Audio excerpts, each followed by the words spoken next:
Bonjour à tous, aujourd'hui nous abordons la question de la gestion des matières premières par les communautés dans certains contextes. Par exemple, dans des contextes où certaines communautés sont marginalisées ou revendiquent plus de droits dans des revendications politiques, sociales, dans un contexte de conflit armé ou des minorités ethniques ou alors des peuples indigènes, des peuples, j'aime pas, c'est un peu péjoratif, mais je le dis pas dans le sens péjoratif. Je veux dire en tout cas les communautés locales minoritaires par exemple, pour des raisons ethniques, pour des raisons culturelles ou pour d'autres raisons, des minorités ethniques qui sont marginalisées dans un espace géographique où on exploite des matières premières dans des conditions qui ne respectent pas toujours les normes environnementales et où vivent, un espace où vivent ces communautés, où on exploite les matières premières comme les gaz naturels, comme le pétrole, comme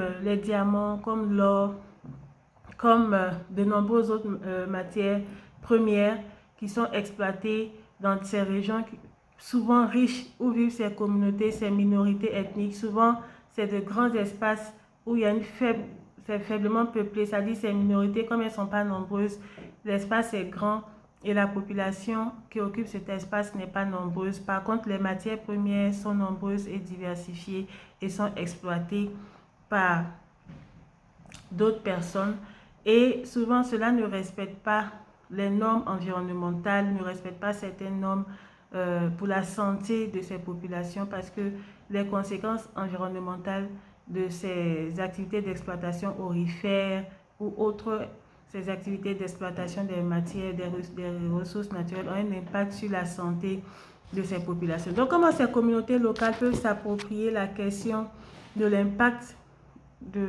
au niveau de l'environnement, de l'impact de ces exploitations des richesses naturelles, comment ces communautés locales peuvent s'approprier la gestion en termes d'impact environnemental des richesses naturelles qui se trouvent sur le sol. Voilà le sujet dont je vous parle.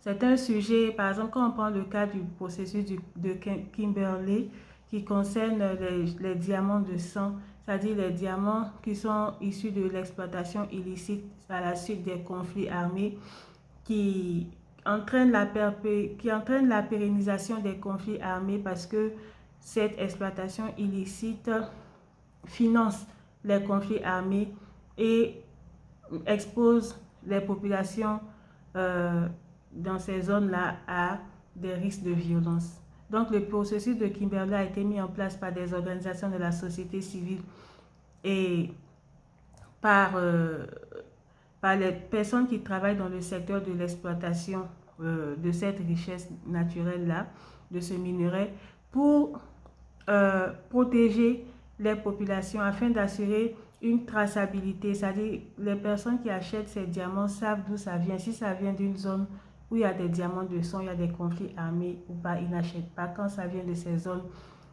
qui sont pointées du doigt ou quand on est sûr par la traçabilité que ces diamants ne viennent pas, en tout cas viennent de zones de conflit armé et ont été et leur exploitation a exposé les populations qui vivent là-bas à des risques de violence, etc. Donc, on appelle cela le processus de Kimberley. En dehors de cela, on va reparler de la question liée à l'exploitation des diamants, l'impact environnemental et l'impact en termes de... En tout cas, on va reparler de ce processus de Kimberley.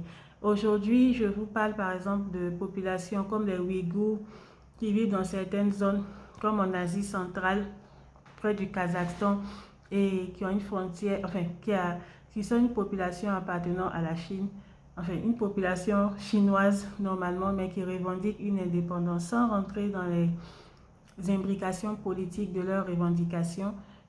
Aujourd'hui, je m'intéresse au fait que c'est une zone riche. Je m'intéresse à la richesse de cette région sur le plan des gaz naturels, du pétrole, du charbon. Bon, c'est vrai que c'est des énergies fossiles, mais aussi d'autres minerais. C'est une zone très riche et très peu peuplée parce que c'est une minorité musulmane, les Ouïghours.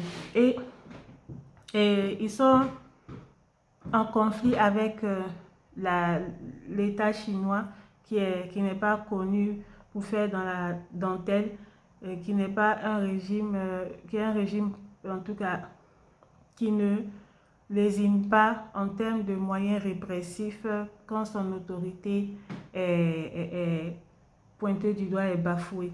Donc, cette minorité-là, qui sont les Ouïghours, qui revendiquent, qui sont victimes d'exploitation dans le domaine du travail, dans le domaine de la production, et leurs droits en tant que travailleurs sont souvent bafoués, sont remis en cause. Et aussi, au niveau de l'exploitation par plusieurs industries des matières premières dans cette région-là, certaines pratiques ne respectent pas les normes environnementales et cela a un impact sur les populations, sur leur vie et sur leur santé. Donc, ce n'est qu'un exemple parmi tant d'autres. Il y a beaucoup d'autres régions dans le monde où des populations aborigènes, des populations marginalisées, des populations autochtones, tout ce que vous voulez, des populations minoritaires, voient leur sol faire l'objet d'exploitation des richesses naturelles. Parfois, cela répond aux normes environnementales ou concernant les conséquences pour leur santé, leur organisation sociale et sociétale. Parfois, cela ne respecte pas ces normes. Mais comment ces populations peuvent s'approprier la question, donc comme je disais, de l'impact de cette exploitation sur leur environnement et sur leur santé de façon intégrée? D'abord, c'est par la paire éducation. D'abord, les institutions internationales peuvent financer les associations locales, c'est-à-dire pour sensibiliser déjà sur l'impact de ces activités sur l'environnement et sur la santé. La paire éducation est très importante. C'est une voie horizontale où il y a plus de possibilités d'atteindre les cibles et il y a plus de possibilités d'atteindre les objectifs en termes de changement de perception et même de changement de comportement. Donc la sensibilisation par la paire éducation, c'est un outil très important que les institutions internationales peuvent appuyer en finançant les associations locales sur le terrain même pour que les jeunes, les associations, les ONG sur place puissent mener des actions pour sensibiliser les communautés locales sur l'impact de ces exploitations sur leur santé et sur l'environnement pour qu'elles en prennent conscience. Et ensuite,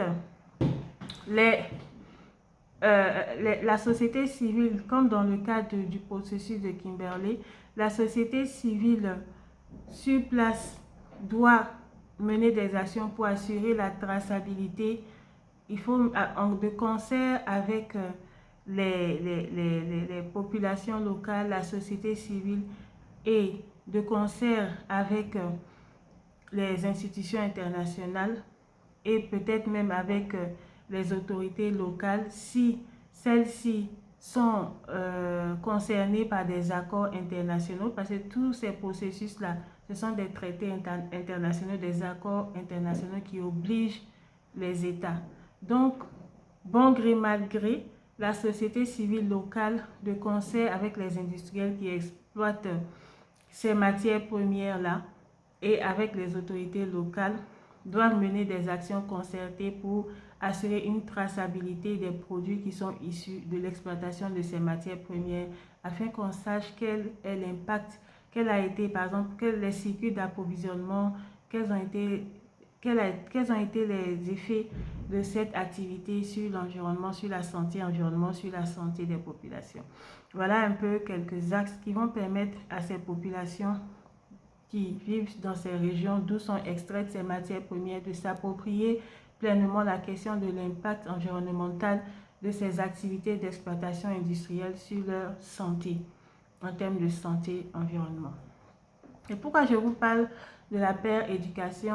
Il y a à peu près 10 ans, j'ai travaillé comme superviseur pour l'ONU-SIDA en Côte d'Ivoire dans une activité sportive, de compétition sportive internationale où on menait en parallèle des activités de sensibilisation sur la santé de la reproduction. Je vous ai dit, j'ai fait beaucoup de sensibilisation, changement, communication pour le changement de comportement dans la santé avec des institutions internationales. J'ai cité le cas de l'OMS et là c'était avec l'ONU-SIDA. J'ai fait 2 activités de ce genre où j'étais superviseur de plusieurs associations du pays qui agissaient dans ce domaine, qui ont été recensées pour venir mener des activités de sensibilisation des jeunes en marge de cette compétition sportive. Donc, j'ai pu expérimenter la pratique de la paire éducation en tant que superviseur et voir l'efficacité en termes d'atteinte des résultats de changement de perception des cibles, de changement de comportement. Et je pense que c'est un outil, c'est un levier qui est souvent utilisé par les institutions internationales pour avoir une projection ponctuelle sur le terrain, mais pour plus de proximité, en passant par les associations, cela privilégie la proximité avec les cibles des campagnes de sensibilisation. Voilà un peu mon petit live d'aujourd'hui et je vous dis à bientôt, à très bientôt. Merci, bonne journée.